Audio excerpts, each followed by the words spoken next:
As the world is going more Jetsons, I'm teaching my agents to go more Flintstones. I'm saying go knock on the door, make the cold call, go to the open house. You, as soon as the DM comes in, don't manny chat that thing.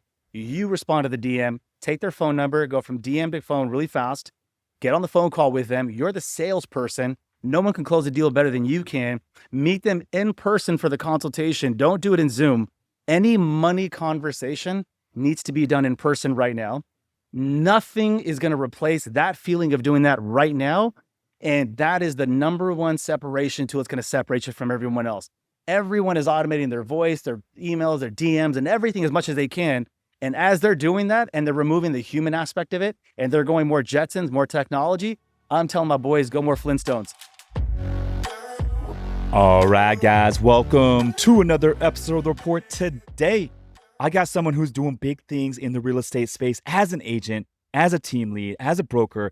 He's ranked nationally in the last 5 years, top 250 nationally ranked agent in the country. I got my man, Gabe Mendez. Gabe, welcome to the show, brother. My boy, Rich, what's going on, man? Yeah, dude. Appreciate you coming on, man. It's the first time meeting in person. I've been following you for a bit now. You've been doing some big things in San Diego as an agent.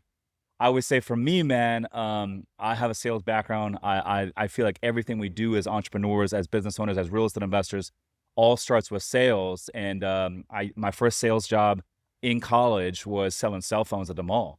I was selling cell phones at the kiosk at North County Mall, selling Singular Wireless. And then shortly after that, some of my coworkers went on to sell cars at Mosley Nissan. They're like, hey, come selling cars with us. Sam Kramian was one of them.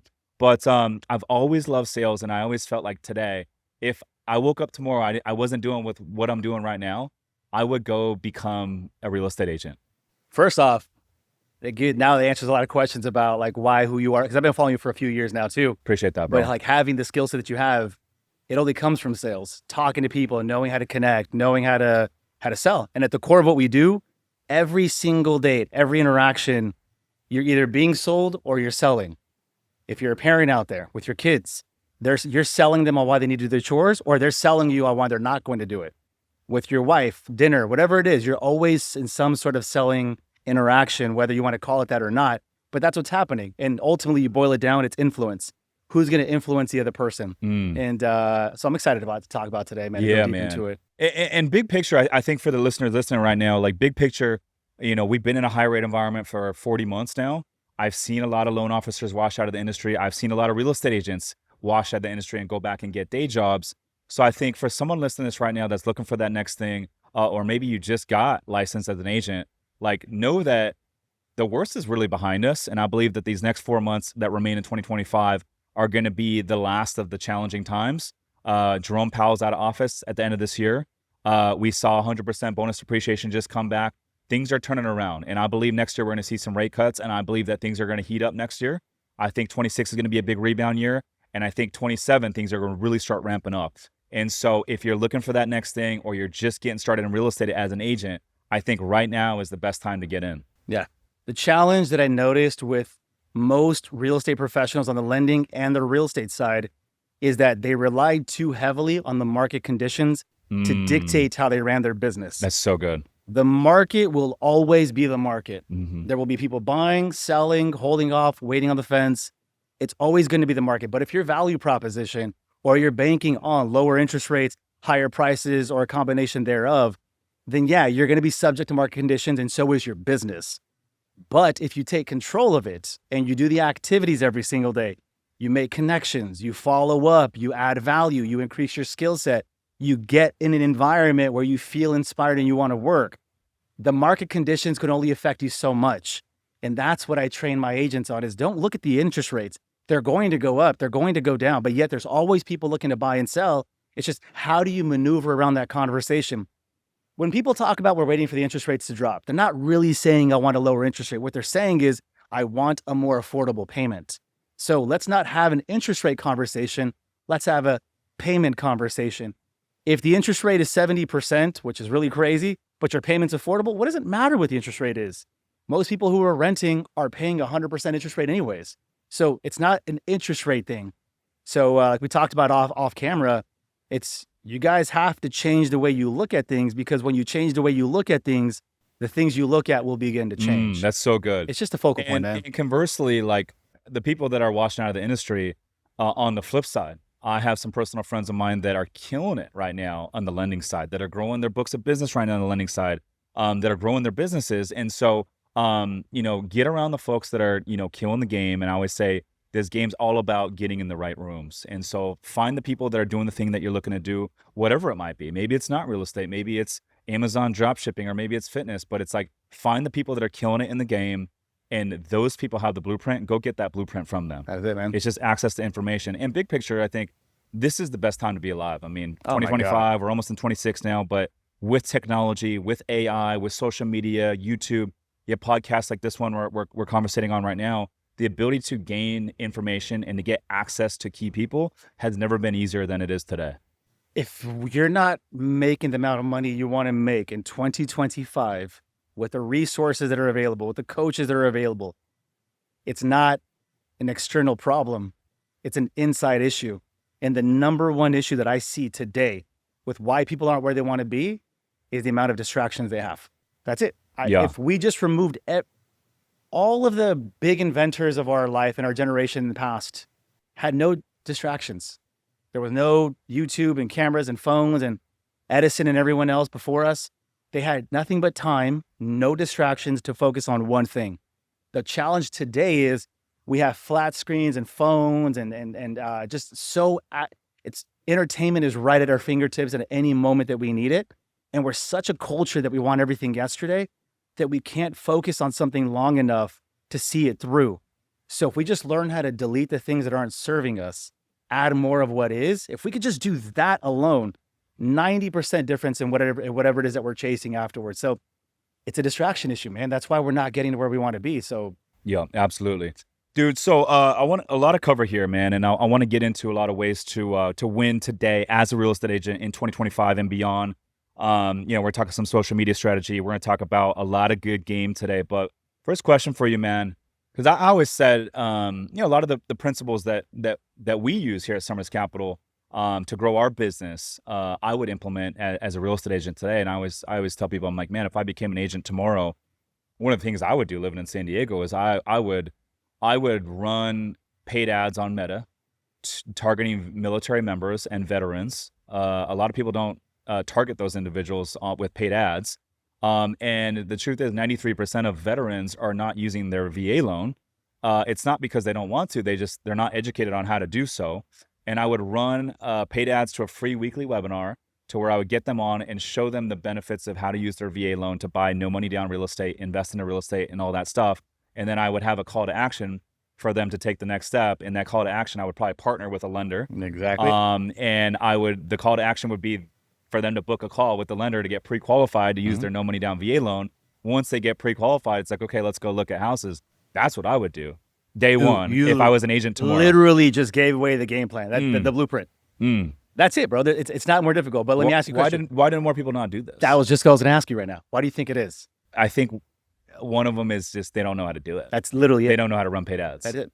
They don't know how to run paid ads. They don't know how to run a webinar. So let's say someone runs my ads for me, then I get them. Yeah. Well, then how do I host a presentation? Okay. Someone did the ads for me. I hosted the presentation. Who do I partner up with? What does the consultation look like on their pre-approval? It's just not knowing how to do it. It's, dude, think of it like this, bro. You and I at one point did not know how to drive a car.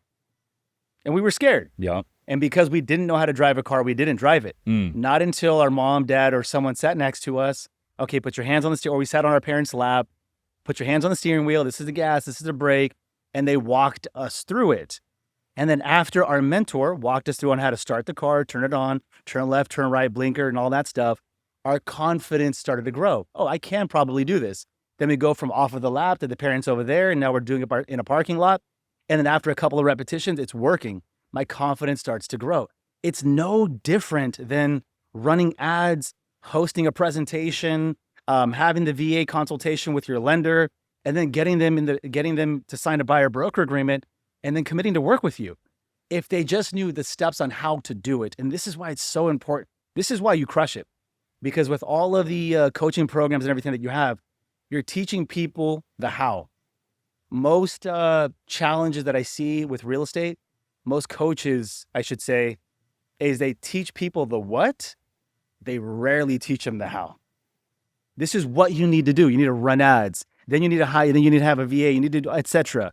But they never show them the how. And why is that? Because most of them haven't done it at a high level that's successful. And this is why you're seeing the success. So if people just knew how to do it, they would do it. That's it. I always say webinars is my favorite lead magnet. Out of all of them out there, we host a lot of webinars as a function of it. Webinars can be a very, very impactful lead magnet, whether you're raising private capital, you're selling a coaching program, maybe you're in the fitness space, insurance space, or maybe you're just, like you said, maybe you're an agent and you're trying to get some buyers out of it. The webinar is one of the best lead magnets. It's free. You provide a ton of value, and then you have a call to action to get them onto a one-on-one sales call. In 2020, when COVID happened and we all were forced to move over to Zoom and online platforms, that's all I did. Every single 2 weeks, I would run an online webinar on how to buy your first home, how to sell your property, how to sell your home to buy when a contingency. I was running all these different webinars and webinars online. And the call to action would be send me a DM or message me right afterwards, or we'd send a DM right afterwards. And then from there, have a consultation with the lender or an in-home consultation about your property ready to sell it. But we would have 20, 30 people online. Their cameras were all off, which was all right. We'd engage with them a little bit. We would provide nothing but value. And the value was literally what the steps would look like. All right, if you want to buy your first home and use your VA benefits, this is what's available to you. This is what you should look out for. This is how you buy your first home. This is how you refinance and use your VA benefits again. And there's no risk to you. And if we negotiate all your closing costs, you just bought a home with $500 out of pocket for the home inspection. And that was it. Same thing on the selling side. So 2020, bro, was my year of separation, because when everyone was retracting and pulling back and getting scared, 99% of them were. Bro, we pushed the chips all in. I did the same thing. 60K on ads that year, 60K in 2021. So we grew 105% from 2020 to 2021, 52 sales to 109 sales in 2021. I grossed in 21 was 1.3 in just residential commission sales, which is individually by myself. That's huge. Which is so hard to do. But because we doubled down on advertisement, we doubled down. Shout out to my boy, Billy G, in his marketing. I've been rocking my boy since 2015, and he helped me with leveling up my marketing game. But running ads, landing pages, the whole thing, dude. So 100% what you're talking about. Yeah, and the same thing is going on today that was going on in 2020 as far as bad news in the marketplace. We saw what happened with Charlie Kirk and all the stuff that's going on. And so what's happening right now with the media is a lot of people are terrified around the country. They're afraid to go outside. And a lot of people see all this hoopla that's going on, and they decide, hey, I'm just going to stop what I'm doing. I'm going to sit here and wait. We saw this happen in 2020. The same thing happened back in 2008. The same thing happened in 2000. What year was 9/11? Whatever year 9/11 2001. was. Like, this shit's going to continue to happen, and the media is going to continue to put out bad news in the marketplace. And when there's bad news in the marketplace and people stop doing what they're doing, if you're a killer, like, that's where you make your moves. And you did it in 2020. I did the same thing in 2020. In 2020 was the last year I had my day job as an air traffic controller. I went all in on I used to be 11-year air traffic controller with the FAA, and prior to getting in real estate. And so I started getting in real estate on the side, like as a side hustle in 2019. In 2020, COVID happened. They said, hey, you're going to go on reduced work schedules. And so we were working, I think 1 week on, 1 week off, for basically the majority of 2020, because airplanes weren't flying as much. And so I used that time to really like double down on the real estate. And so at the end of 2020, they said, hey, come back to normal. Everyone's coming back to normal shifts. I said, I'm not coming back. And I punched out of there. And that was the end of my air traffic control career. But you did the same thing. You played offense in 2020. I always say, when things get easy, that's where you go hard, right? And I look at it as like when the competition's not playing the game, that's where you go hard, because that's where you can really make a move on your competitors. But anyway, so we talked about, webinars. What are some of your favorite ways to win as a real estate agent in 2025? Okay, so you talked about something off camera, which was AI and technology, okay? And I know there's a strong place for AI right now.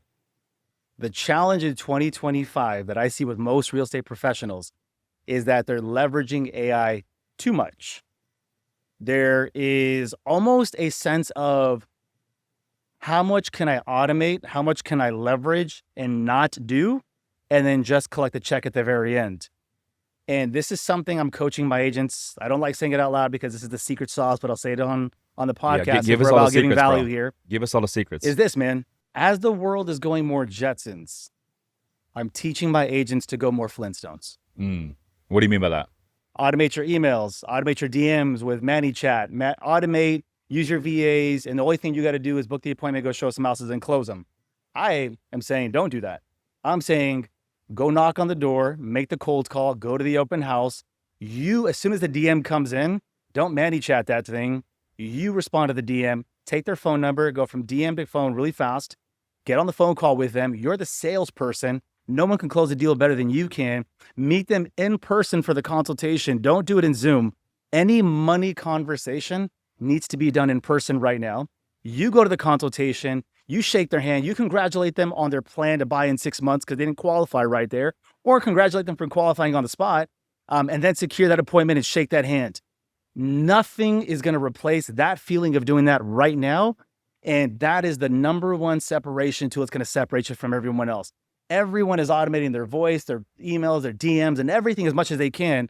And as they're doing that and they're removing the human aspect of it and they're going more Jetsons, more technology, I'm telling my boys, go more Flintstones. Pick up the phone, get in front of the person, go belly to belly with them, and that is going to carry more weight. And I have 2 agents right now, shout out to Xavier and June, have been with me on my personal team for 6 weeks. June was with another team for 2 years. He has more in contract with me in 6 weeks than he had with them in 2 years because of going more Flintstones, knocking on doors, going to open houses, learning the scripts, learning the dialogue and how to close, but being the person at point of contact, the point of sale. I love that, bro, because I think to your point, too many people are looking for the AI. They're trying to delegate the wrong things out. And it's like, dude, you need to get more leads. You need to shake more hands. You need to shake more hands. And you're the guy that people want to talk to. No one, like you said, no one's going to close better than you. No one's going to close better than us as a salesperson. I see it all the time with people that have these online coaching businesses. I was talking to someone last week, and they're like, my constraint is I need to hire a closer to take these sales calls so I can free up my time. And I'm like, oh, like how many sales calls do you have a week? And he's like, 2 a week. I'm like, dude, that's not the constraint. You don't need a closer. You need more leads. So you need to like double down on marketing. And you should be on all those calls. Like for me, with everything that I got going on, managing the media, managing all the hotel renovations, managing the different businesses that we have, guests checking in, checking out in my team, and managing all the media, I'm still the one that jumps on every single intro call with investors that want to invest with us because I'm the visionary. I'm the person they want to talk to. And what else am I going to do that's going to be a higher return on my time to jump on a 30-minute call to potentially raise $100,000, $200,000, $300,000. What else am I going to do? And so I think too many people are trying to delegate the wrong things. It's like, okay, that's an idea, but is that the best thing that you need to delegate? No. You need to generate more leads in today's environment. You need to be the person that's giving them the warm and fuzzies. People buy you before they buy what you do. So the reason I'm going to invest with Rich Summers in his investment firm or in his fund is because I'm buying you. I can find any fund on the planet, but why would I choose yours? It's because of you. Why would they buy and sell? They could choose any real estate agent, but they're buying you before they buy what you do. And how are they going to get a feeling in the warm and fuzzies if your DMs are automated, your emails are automated, and they call the hotline and you have a AI sales agent, and then finally they get to meet you maybe at closing? There's no warm and fuzzies. You're for sure not getting the referrals. So that's what's separating us right now, man. You're spot on, bro, with everything you're talking about. Yeah. I don't have the time to do this, but it would be fun to like be an agent for me, just to do it for 6 months, just to see how much in sales I could just go ham. If I had nothing else on my calendar for 6 months, for me, I would really enjoy it. Just for 6 months to get in the game and just go hard. Literally right now with what you're talking, dude, you'll run circles around everyone around it, man. Just because you have the I met you a couple minutes ago, right? Yeah. 15 minutes ago. Yeah, literally. We clicked, dude. It was like you knew how to build rapport, the question asking, you knew how to make me feel comfortable, and you just know the fundamentals of sales. And because you know that, and you're a junkie for competition, dude, you go out there for 6 months, bro. I mean, I'll be hand-fiving you for top 250 next year, bro. Yeah, it'd be fun. But anyhow, okay, so give me some more game. And I'm curious, you mentioned door knocking, which I love. Thatch Ginn, who's been a guest on this podcast, came out here from Vietnam and back in like the 70s, and he didn't have anything to his name, didn't even speak a lick of English. And he built his entire book of business door knocking up in Seattle. And he speaks very highly on door knocking. You speak very highly on door knocking. What is the door knocking playbook? If someone moves to a new city, they don't know anyone, and they want to build out their book of business, and they want to do it by door knocking, what is the playbook there? Okay, so door-to-door sales works really well because you're able to build rapport instantaneously. So phone call. So let's talk about sales, the sales pie chart. 93% of a person's decision on whether they say yes or no to you, 93 has nothing to do with the words that you say. That's number one. Yet we spend so much time on script practicing, and their decision, 93% of it has nothing to do with your script. 93% has everything to do with the tonality and your nonverbal communication. So what is your face doing while you're talking to them? What are your nervous fidgets that you're having? When you're standing next to them, are you uncomfortable? Are you awkward? Is your head down, shoulder? All of these cues we're picking up on as human beings, and you can't pick that up over the phone. You can't pick that up on advertising. So door to door allows you to see their physiology, read their body language, and they get a feel for you. And if you know how to master your body language in a way that makes them feel comfortable when they open the door, and yeah, you could be some 6'5", fully jacked person, but if you know how to soften your body language at the door, they're not going to see a 6-foot giant. They're going to see a teddy bear, number one. And that itself, I think, is 68%. 68% of a person's decision is weighted on weighted on physiology. And the other 33% or 32% is tonality. So how you deliver the words. So they open the door and they read your body language. I'll ask you a question, right? I'm sure this has happened to you. You've been in a room before where someone walks in and they just give you bad vibes right off the gate. All the time. Dude, or you're walking down the street here in downtown, you see someone, they give you bad vibes, right? They haven't even said anything to you, bro. So why is it your intuition picked up on the bad vibes? It's their body language, how they're carrying themselves when they're walking down the street and they're looking around. So open the door, they read your physiology. Okay, his body language, it's very soft. I'm okay talking to this guy. Number two is your tonality, how you speak to them, the words that they're saying. And their ears pick up on it. Is he friendly? Is he aggressive? Is he that? So those two will automatically disarm them. Then the 7% comes into play. Now, do you know what to say? We know how to deliver it, but do you know what to say? And I watch hours of door knocking videos on Instagram and social media. Dude, hours, bro. I have a playlist on my Instagram just saved for door knocking errors. The number one mistake I see when people are out there door knocking is they do all the majority of the talking. Selling isn't telling. Selling is asking really great questions. Why do we, at the core of therapy, what is it we're really doing? We're paying someone to listen to us talk. Yeah, so I was 5 years old when this happened, and this happened to me, and blah, blah, blah, blah, blah. And can you tell me more about that? Oh my gosh, yeah. And then my mom and my dog, and da-da-da. Oh, how did that make you feel? Oh my, and we're just talking. And what happens when we talk? Bro, the guard comes down, and before you know it, I love this person. My therapist is amazing. Well, why is she amazing? She's great because she listened. So at the door, when you open the door, the problem I see is we're telling, oh man, let me tell you about the solar project. We talk about the blah, blah, blah, blah, blah, blah. Hey, let me ask you a question. Have you heard about the sale down the street for your neighbor's property? No, I haven't heard about it at all. Are you aware of what happens to your equity when I list your neighbor's home for $500 and I sell it for $550? No, can you tell me what happens? The value of your home goes up. So let me ask you a question. What are 3 things you like most about living in this area? Oh, I like X, Y, and Z. Great. Hey, just out of curiosity, how long have you lived here? Oh, I've been here for 5 years. Man, you bought it a good time. Hey, Rich, did you get a chance to refinance in the refinance boom? I sure did. Hey, do you and your family have any plans on taking advantage of the equity you have to maybe upsize or downsize? You know, we've been talking about it for a little bit. Well, out of curiosity, if you guys were to do it, where would you go next? Oh man, getting Rich is over here telling me I would stay here in downtown. I want to find a bigger warehouse and blah, blah, blah, blah, blah. Okay, so more square footage? Yeah, absolutely. Industrial, what type of feeling do you want for it? And what about kind of monthly payment? Blah, blah, blah. Well, hey, Rich, let me ask you a question, dude. If I could do the same thing for you that I did for your neighbor, which is appraise your property right here, let you know how much it's worth, and then find a replacement home in this area with this value, would you consider your option sooner rather than later? That's so good. Yeah, and I'm future pacing, I'm tying you down, and I got you to tell me everything and envision the future by asking really good questions in combination with the way I delivered my words, in combination with what my body is physically doing.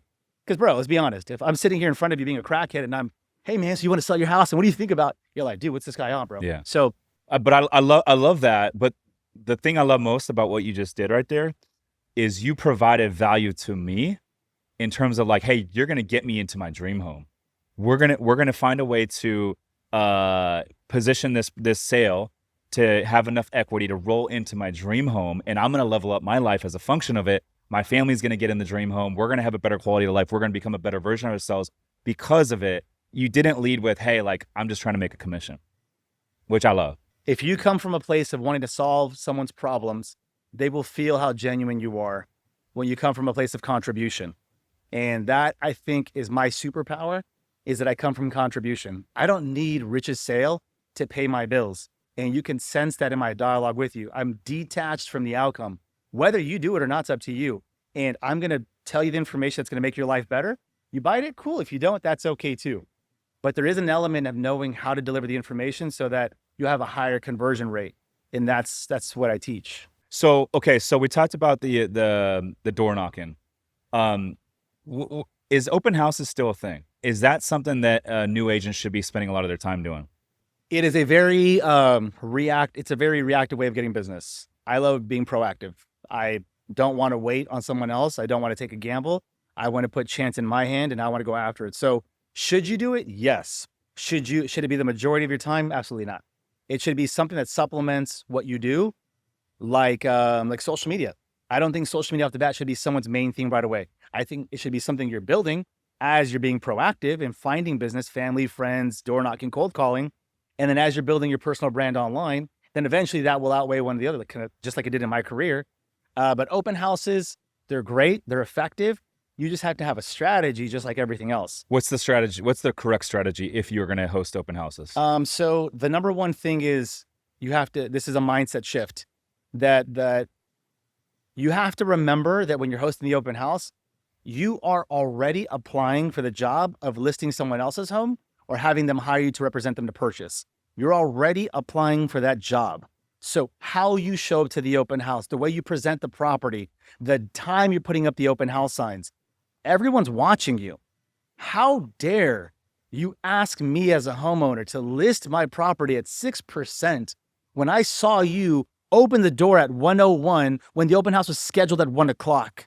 How dare you ask me for 6% when you're just sweating in your suit, putting up the open house signs 20 minutes before the open house? Do you know who I'm going to hire as a homeowner? I'm going to hire the guy that I saw at 7 a.m. putting out all the open house signs, who showed up 30 minutes early to the open house, opened up all the windows, turned on the lights, blasted the AC, was outside sweeping the front yard and taking pride and a level of excellence in what they do. Because now the homeowners and all the neighbors in the area got a chance to see how Rich or Gabe operated with that product. So when I walk inside, number one, you've already applied for the job. Number two, sell the house first. Don't go trying to earn their business. Do what's right by the homeowner who's hiring you. Too many times I see agents using this as a lead magnet tool, which it is. But if you lead with, what are you looking for? How can I help you? And the priority isn't selling the product first, they're going to sense that and be like, wait, you want to represent me on the sale of my home, but you're not selling this home. So number one, get out there early, have a level of excellence and representation on what you do. Number two, have a strategy inside of the property once you do it. Sell the house. So what I do is I will take, as soon as a consumer comes in, my number one favorite question to ask, I break the ice first. So you walk in the house, I will like, hey, what's going on, man? Come on in, mi casa can be su casa. And they giggle and laugh, whatever it is, right? And then after that, hey, what did you see online that prompted you to come in person to come see it today? Now they're selling themselves. Oh, yeah. I loved this. Yeah. Great, man. Well, let's go start there first. So I take them to the item that they like the most. And then from there, I sell the features, I sell the benefits of the house, what they like. And then I start fact finding. What else are you looking for next? And I'm touring them through the house. As I'm selling the house, I'm asking fact finding questions. What are you looking for? Blah, blah, blah, blah, blah. And at the end. And are you also pre-qualifying them? As far as like, hey, what do you do for a living? To a certain extent. Have you ever owned a home before? Where do you live right now? That kind of stuff? Yes and no. My main, if the conversation goes there. Because the reason I ask that is because, let's say there's 2 or 3 people that are in the house. You're right about that. And how do you know that you're not wasting your time with the wrong person? 100%. You're 100% right with that. And that is part of the gamble that you do. Because here's the thing. if I have Rich who comes into my open house and somewhere, and you're sensing my urgency because there's other people around me, and I'm talking to you, but I'm doing this and I'm looking around. So, hey man, have you talked to a lender yet, Rich, by the way? Oh, I haven't talked to a lender. Okay, just out of curiosity, man, what do you do for work and stuff like that? Oh, I do that. Okay, do you have any money saved for your down payment? And then little by little, you're gonna start to feel not as valuable and as appreciated. Well, screw this guy, Gabe, dude. All he cares about is the commission of the deal. So there's an art to balancing that and knowing how to go around it. You should never host an open house by yourself. You need to have a lender on site with you at all times. And you might need to have an associate agent with you. So a partner, someone else you can split the leads with, so no one's ever wandering around the home by themselves. Look at any department store as an example. Apple, Macy's, whatever you want to do. There's not just one salesperson on the floor. There's multiple salespeople. So when you walk into a department, men's, women, cologne, etc., someone's there greeting you and holding your hand throughout the process. So you have to have support. That's something very important during the open houses. But as you're asking these questions throughout, naturally, really what you're trying to do is build rapport so they trust you so that you can have a pre-qualifying conversation. Now, sometimes they might tell you off the bat, I'm already pre-approved, I'm working with an agent. Sounds cool, thank you so much. Let me know if you have any questions, move on. But if they're not pre-approved and they're not working with an agent at that point, build a rapport, get them to trust you, collect their information at the very end. And hey, Rich, by the way, you might have taken care of this already.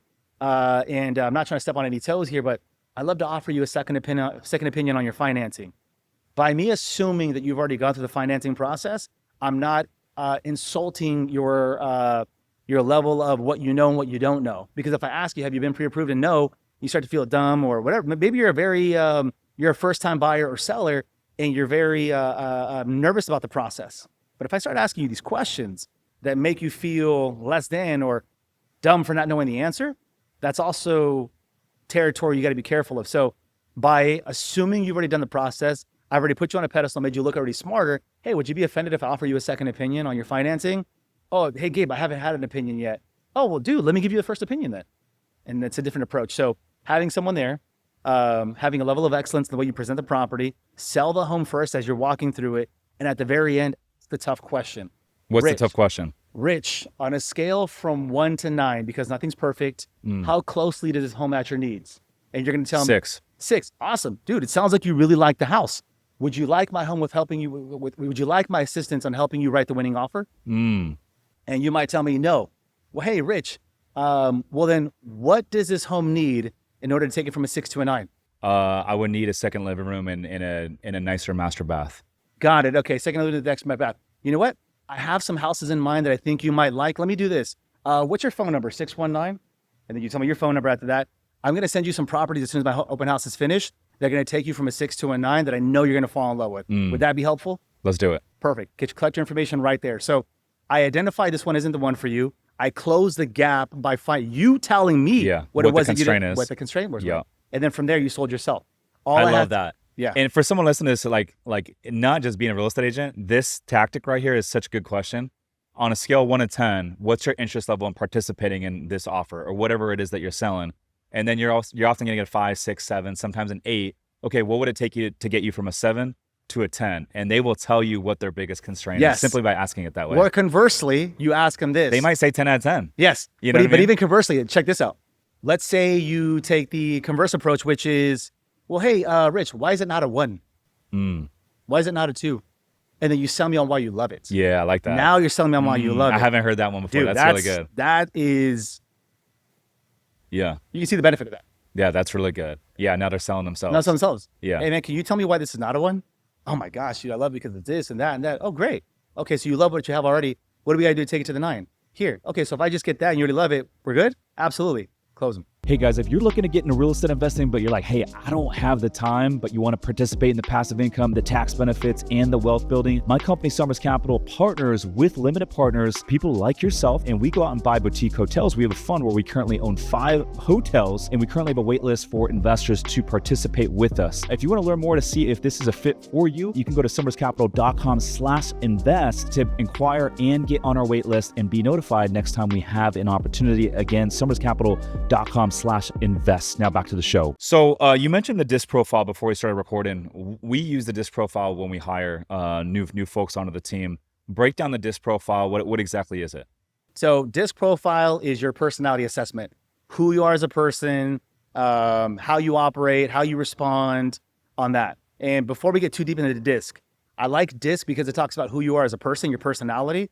I like the EVO assessment test because that tells me how you think. And then I love the Clifton Strength Finders because that tells me about your strengths as a person.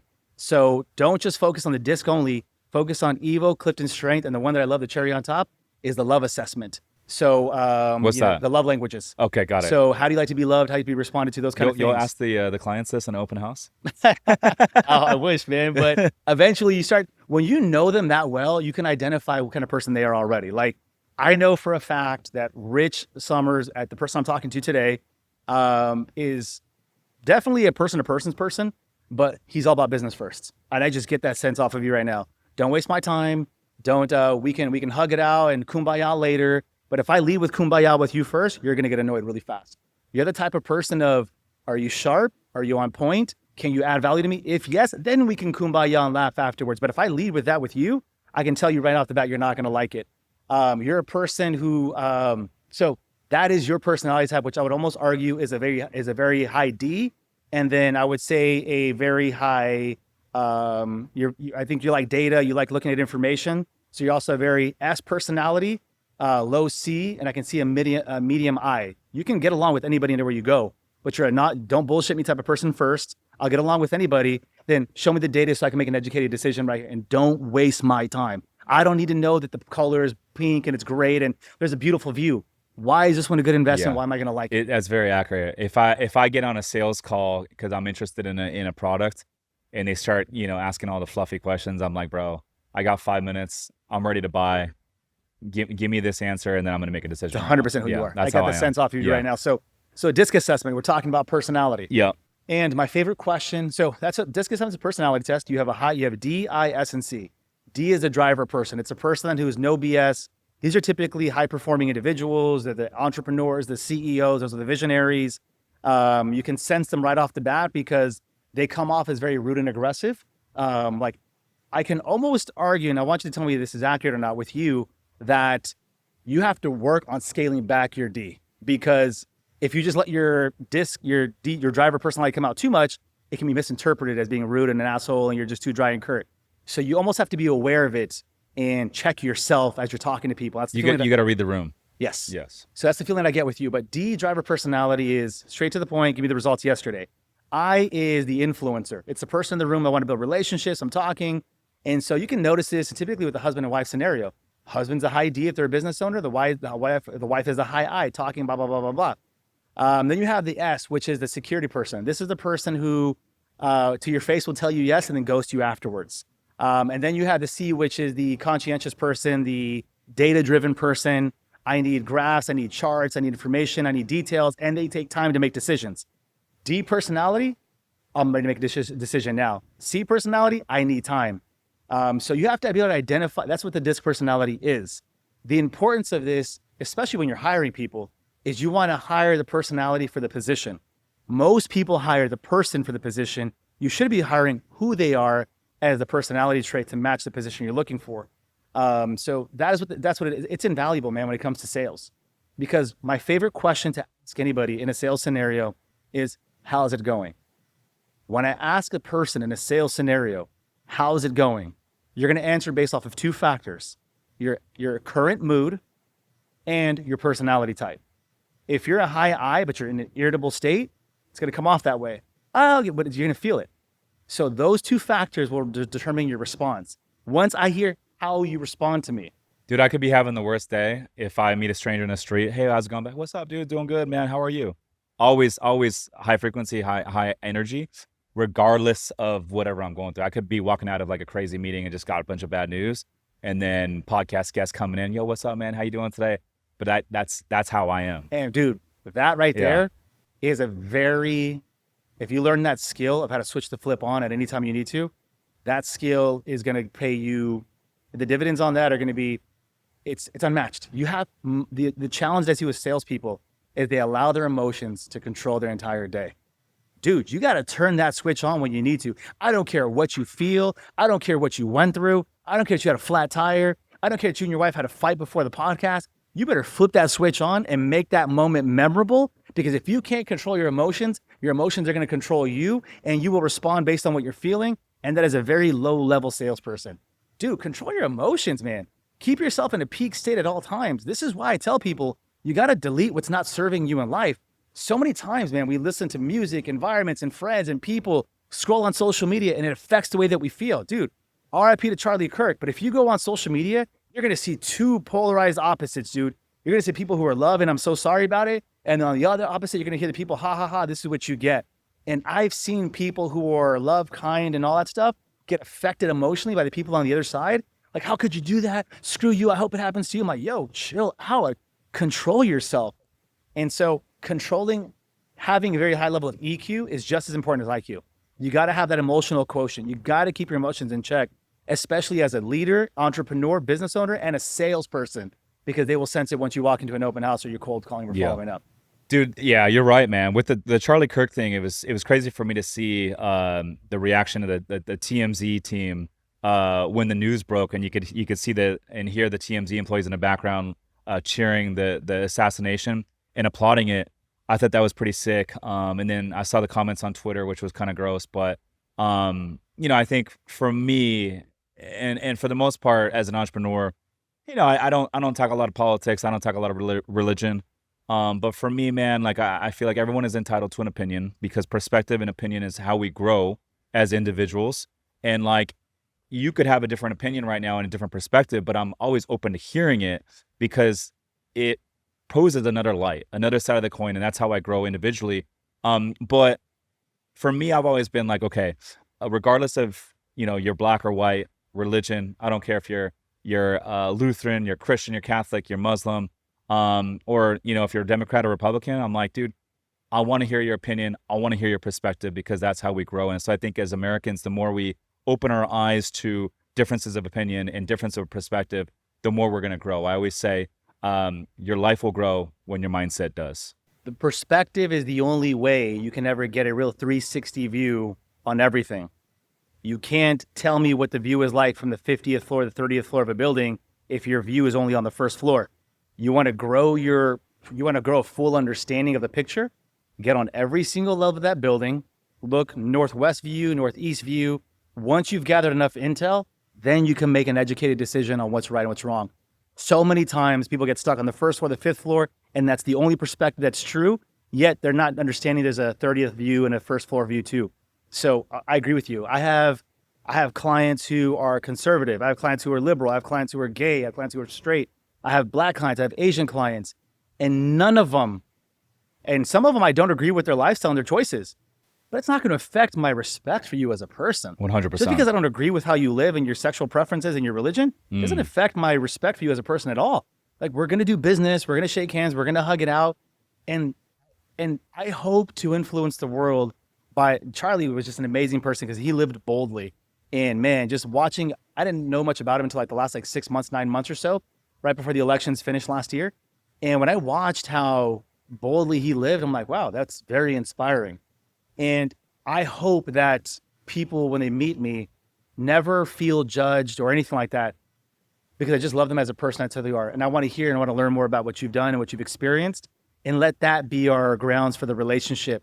Not my political views, not my religious views, not anything else, just you as a person. And if you're good as a person and I'm good and we have a mutual respect for one another and we agree to disagree, so be it.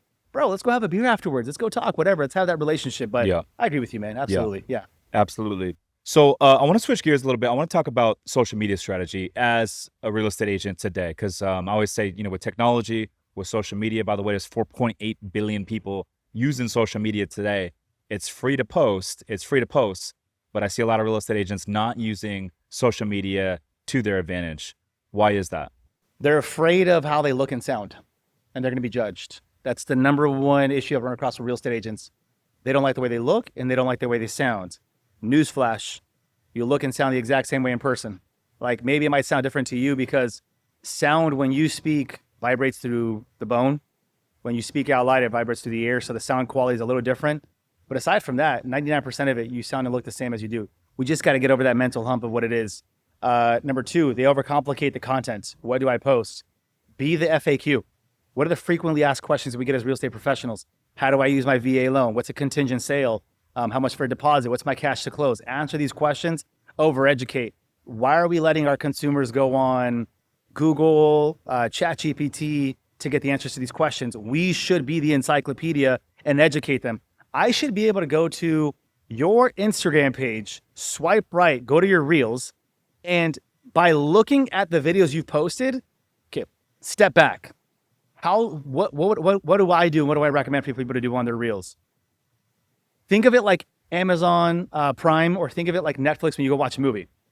You go on and click on a movie. The first thing you see is the thumbnail, the actual video picture, and then you see the title of the video. If those two things capture your attention, you click on see more or you watch the trailer for it. When I go to most real estate agents' pages on Instagram and I look at their videos, they don't have thumbnails. So I don't even know what the video is about. You should have a high quality thumbnail on your video with a bold title, and it should say how to use your VA benefits part 1. So as I'm scrolling, most people don't even scroll, but as I'm scrolling, I should be able to identify within half a second that video is about how to use your VA benefits. No one is going to go on your page and click on each video and hopefully find the VA video at all. So we need to act like we've been trained as consumers on Netflix and Amazon Prime.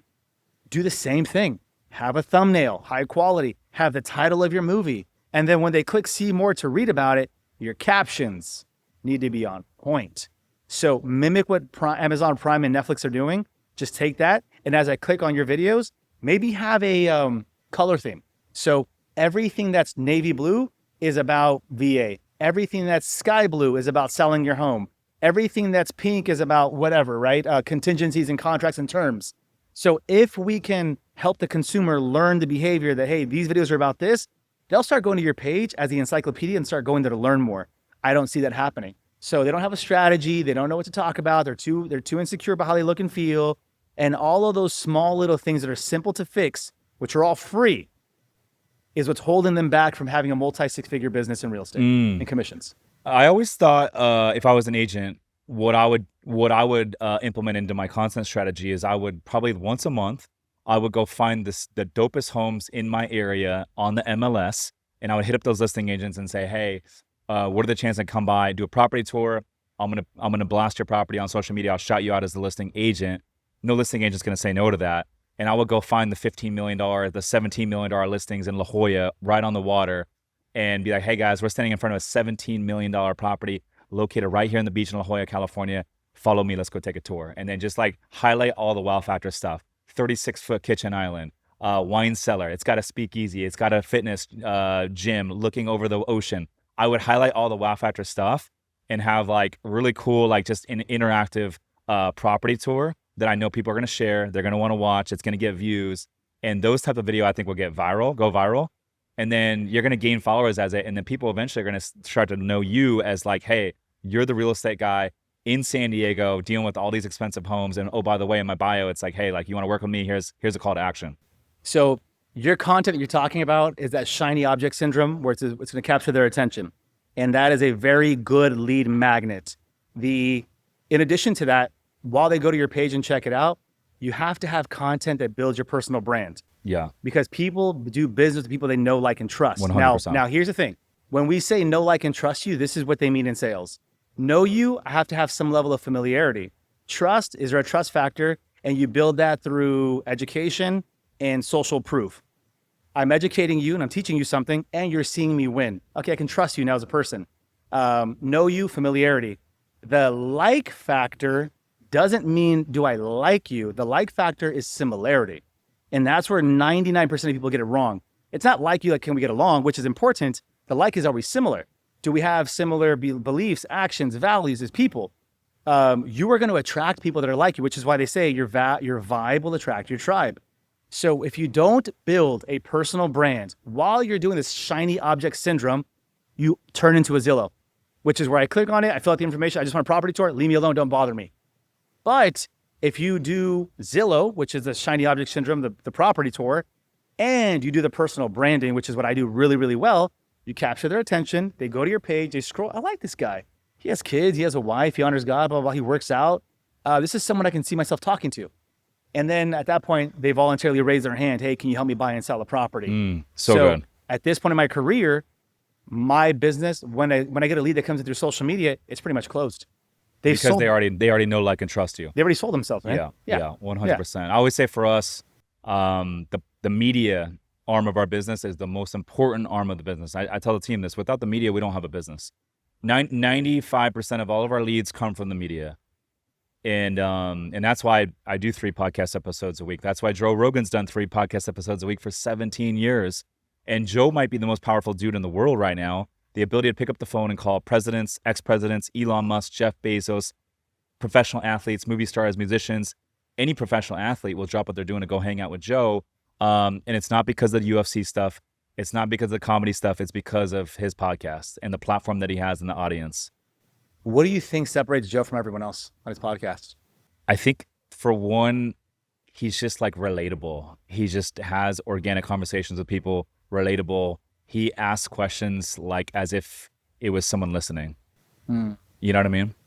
Tough questions. Yeah, he's a very relatable dude. And genuine. I don't know the dude personally. Yeah. But and that's one of the benefits of like having a podcast is, you know, it's hard to build trust with a 30-second TikTok or a 45-second Instagram reel.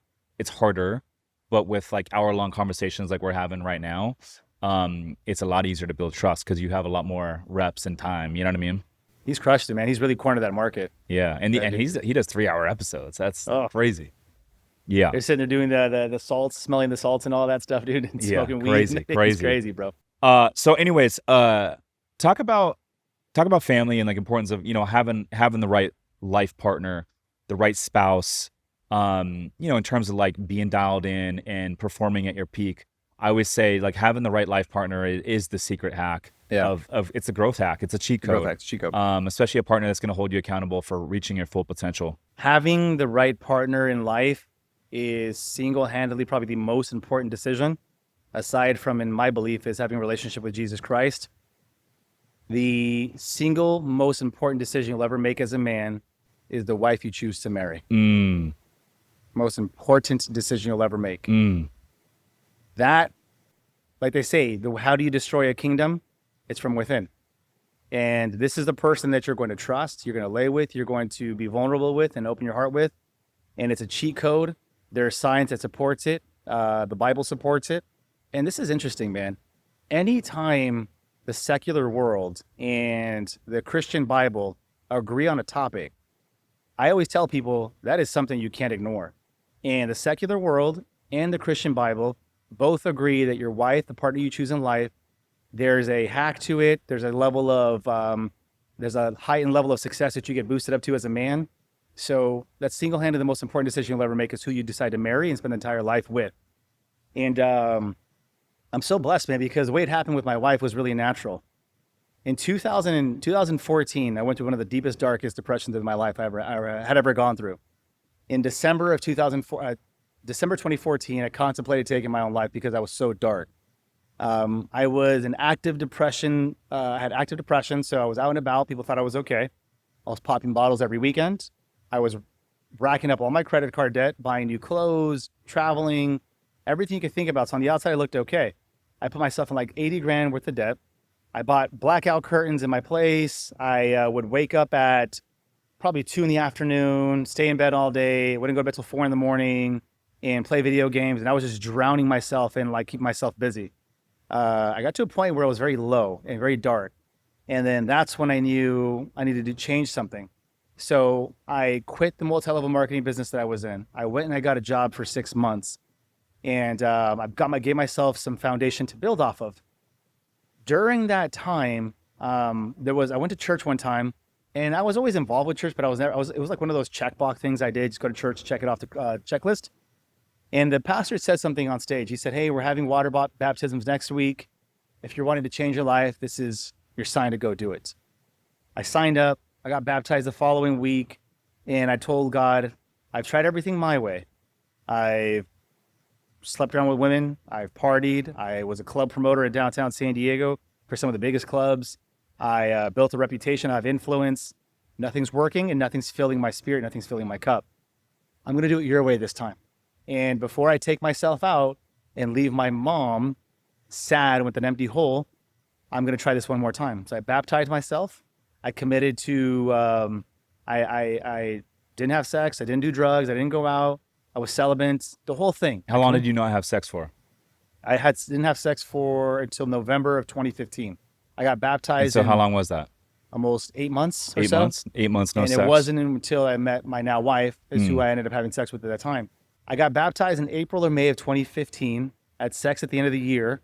When I got baptized and I committed to celibacy and everything else, stopped all the drugs, May, I had to go through 6 months of purification process, which I didn't know at the time was purification, but I had to release a lot of old things. So for some reason, in 2015, I had more women sending me messages than ever.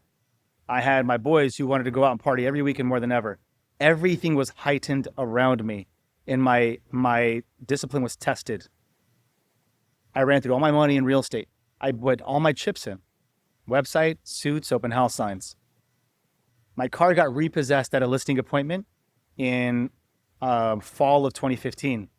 I couldn't even afford to take Cherish, my wife, my girlfriend at the time. I couldn't even afford to take her on a date. My first date wasn't until 4 months after I met her at a Chris Brown concert at the Coors Amphitheater at the time, and I bought the tickets on Groupon. That was the only way I can afford to take her out, dude. My clothes, I went to, what's that store at the Chula Vista Mall? Everything's on sale and discounts. Dollar Tree? Not Dollar Tree, but it's a store at the mall. But anyways, it's all the clothes are on discount. I went there. I think I spent like $40 on new jeans and a shirt. I bought the tickets for like $30. I bought the cheapest bottle of champagne that I could find. And I think my whole date night was like $95. I barely had enough money for gas. And it was getting to a point like, why aren't we going on a date now? Hello, come on. I'm like, I had no money, dude. So our car got repossessed. I got my car at the impound, took her on a date. And that was the most humbling experience of my entire life. I was door knocking, cold calling, doing everything my coaches told me to do.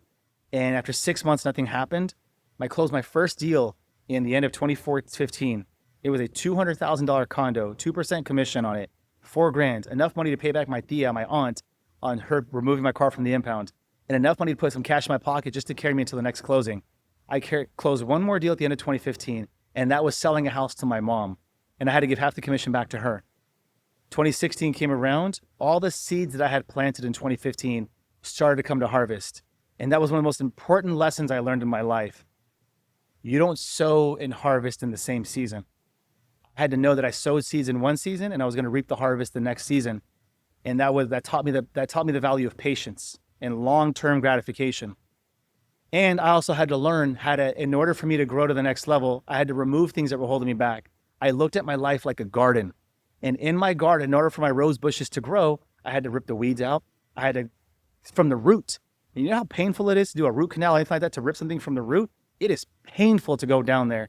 So to rip out women, drinking, smoking, partying, friends, and everything you've ever known in existence. So I did all that back then.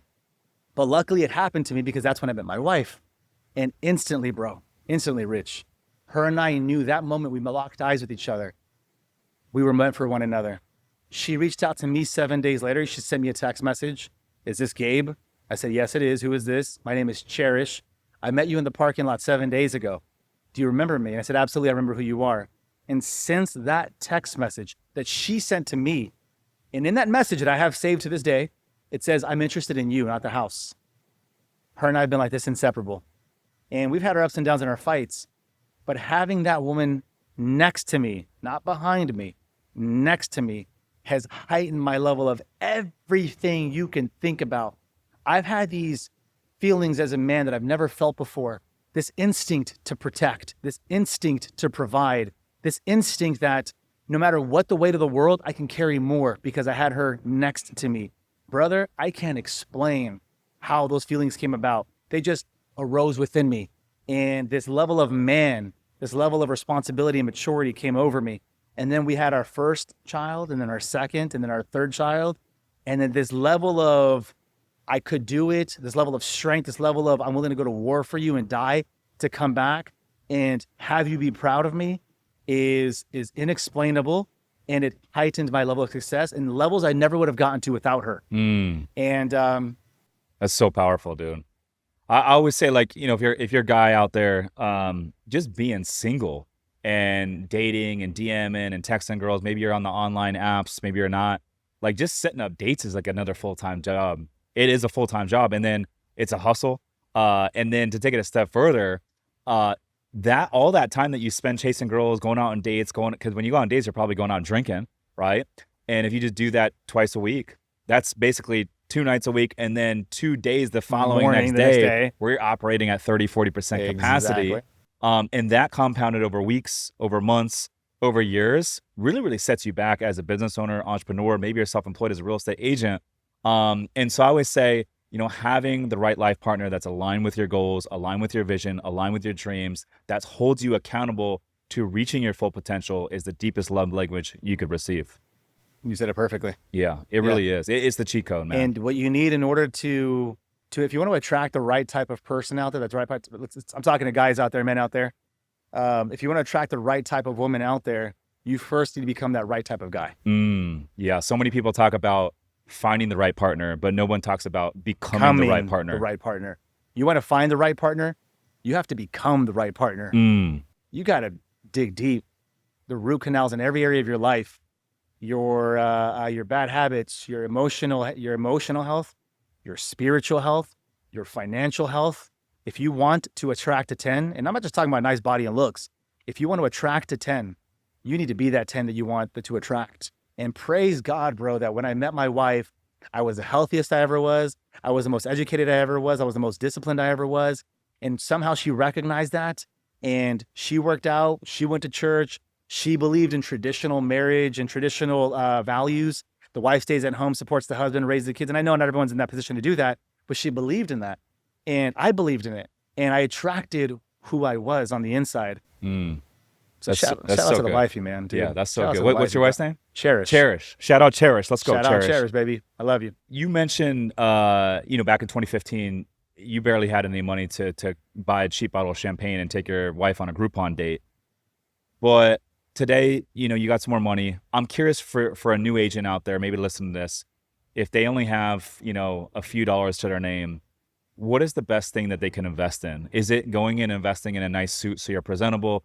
Is it going and like leasing a nice car? What is the best thing they should be investing in? It depends. Okay, so that's a circumstantial, because if you already have nice suits as a new agent and you don't have the mindset, the education, then you invest in that. You invest in the area that's going to give you the highest return on your investment. I think nothing will beat the way that you think.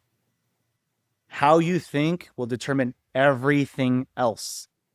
You need to get around people that are going to shift the way that you look at things, shift the way that you think, shift your education. This is the fastest way to grow, because it's like this, dude. Oh my gosh, just got this download right now. Okay. We have cell phones. We have smartphones. Rich, what happens when you have an iPhone and you're not operating on the most recent OS system? What happens to your phone? If I have an iPhone and I'm not operating on the most recent one, I get a lot of alerts to update, and certain things stop working on the phone. They start glitching. Yeah. They're not operating at full function, full capacity. Yes. Not until you download the new operating system. Sure. Most people in 2025, most real estate professionals have the iPhone 16 or the 17 that's coming out very soon. They have the iPhone 16, but they're operating on a iOS 13 software. You have all the bells and whistles on the outside, but the inside is what's going to affect what you have on the outside. I can have an iPhone 16 on an iOS system 5 or an iPhone 13 on iOS 16 system. My iPhone 13 with the newer software will outperform my 16 with the older software. Your software on the inside is going to determine how the operation system on the outside, your hardware on the outside affects you. You change the way the inside is, you'll change what you get on the outside. So what should you invest in? Invest in updating your operating system from within. Because once you learn how to carry yourself, your emotional health, how to think, how to overcome adversity, how to improve your communication skills on the inside, all of those skill sets on the inside they can't take away from you. I don't care if you have an iPhone 13, you're still going to operate better than someone on a 16 with an older operating system. So I would invest in people that can make you change the way you think. Because, dude, if I gave you all the playbook on how to make a bunch of money, how to close doors and close people, but you don't know how to manage money, you still have the old bad habits that you had, I'm just creating a bigger destruction, something inevitably that's going to destroy you. You're going to come down, tumbling down. I need to first change who you are from the inside. if you have an agent on your team, and by the way, you have 275 agents below you, which is very impressive just in the last 12 months. That's very impressive. So if one of those 275 agents on your team, got to a place to where they started making some pretty decent commissions, they got 50K, 60K saved up, and they want to go put it down to lease like a really nice Lamborghini Huracan, or a really nice car, maybe a McLaren. Would you advise that person to pull the trigger and go do it because they're going to become a better version of themselves? They're going to sell more. They'll make more as a function of it. Or would you say, save that money and wait for a rainy day, or maybe save that money, invest it into a piece of real estate instead? I would ask them, what got you here? What got you here? Mm-hmm. What got you here wasn't the McLaren. What got you here wasn't that. What got you here was you improving the inside of yourself, becoming a better person, and taking action on the activity. So the answer is, did that get you there? And they're going to tell me no. Well, there's your answer if you should buy it or not. Eventually, the time will come where you'll probably need to, because let's be honest, having a supercar will get you invited into groups and clubs that not having a supercar won't.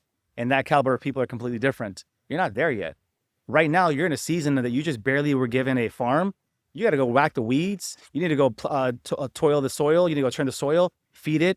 And then eventually you'll have a harvest that's big enough where you can go do that. But right now, you're at the beginning stage. So the answer is no. I would advise someone who's just coming up on money right now, building their career. You need to have, the first thing is two things you need to work at the same time. Number one, building your nest egg, and two, paying off all your debt. Those two things first. So make a bunch of money, it's a nest egg, paying off all your debt, and go after your high interest debt first. And then start paying off those things. And then eventually once you're zero debt, which is your credit cards and everything else, of course, you have a car loan, whatever, you need to build your nest egg in your personal expenses and in your business expenses up to 6 months.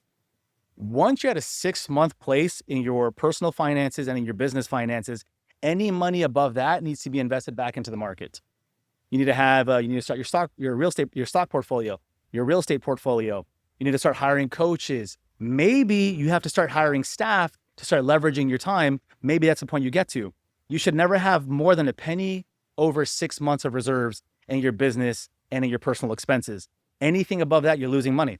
You're spending it on stupid stuff. Inflation's hitting you.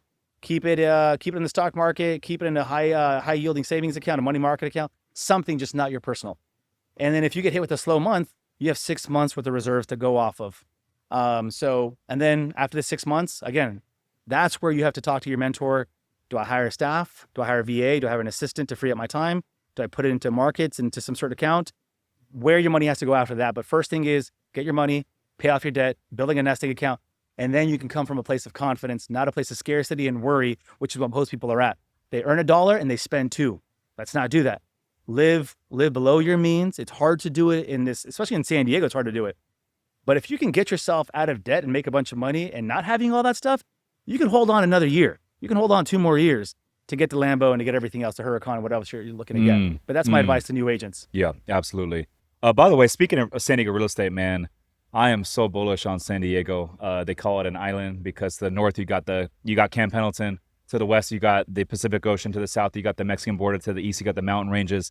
And if you look at the 4 major markets in California, you got the Bay Area, Los Angeles, Orange County, San Diego. San Diego has the lowest median home price currently. It has the best beaches, it has the best weather, the best climate, the best restaurants. The vibe here, I would say the friendliest people. And so as more people migrate here from cold weather cities, and by the way, a lot of people migrate out here from a lot of cold weather cities like Boston, Chicago, Cleveland, Detroit. And as more people migrate here, because there's not a lot of land to build on, it's just going to push pricing up. And so I'm very bullish on San Diego real estate. If you look at the pricing history of San Diego over the last 80 years, it really doubles like clockwork every 12 to 14 years. And so I'm very bullish on it. I'm very lucky to live here in downtown San Diego in the Little Italy neighborhood. I've been here 8 years.